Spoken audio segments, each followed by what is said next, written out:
ساتھ جھکا کرو۔ یہ کیا عقل کی بات ہے کہ تم لوگوں کو نیکی کرنے کو کہتے ہو اور اپنے تئیں فراموش کیے دیتے ہو، حالانکہ تم کتاب خدا بھی پڑھتے ہو، کیا تم سمجھتے نہیں؟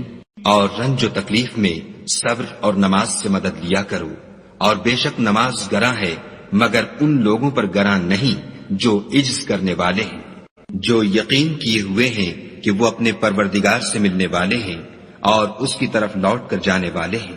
اے یعقوب کی اولاد، میرے وہ احسان یاد کرو جو میں نے تم پر کیے تھے، اور یہ کہ میں نے تم کو جہان کے لوگوں پر فضیلت بخشی تھی۔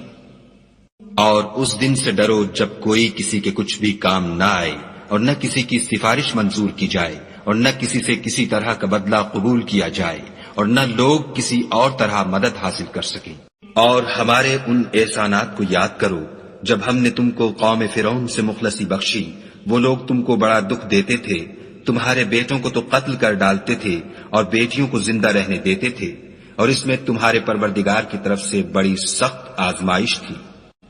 اور جب ہم نے تمہارے لیے دریا کو پھاڑ دیا تو تم کو تو نجات دی، اور فرعون کی قوم کو غرق کر دیا، اور تم دیکھ ہی تو رہے تھے۔ اور جب ہم نے موسیٰ سے 40 رات کا وعدہ کیا تو تم نے ان کے پیچھے بچڑے کو معبود مقرر کر لیا، اور تم ظلم کر رہے تھے۔ پھر اس کے بعد ہم نے تم کو معاف کر دیا تاکہ تم شکر کرو۔ اور جب ہم نے موسیٰ کو کتاب اور معجزے عنایت کیے تاکہ تم ہدایت حاصل کرو۔ اور جب موسیٰ نے اپنی قوم کے لوگوں سے کہا کہ بھائیو، تم نے بچڑے کو معبود ٹھہرانے میں بڑا ظلم کیا ہے، تو اپنے پیدا کرنے والے کے آگے توبہ کرو اور اپنے تئیں ہلاک کر ڈالو، تمہارے خالق کے نزدیک تمہارے حق میں یہی بہتر ہے۔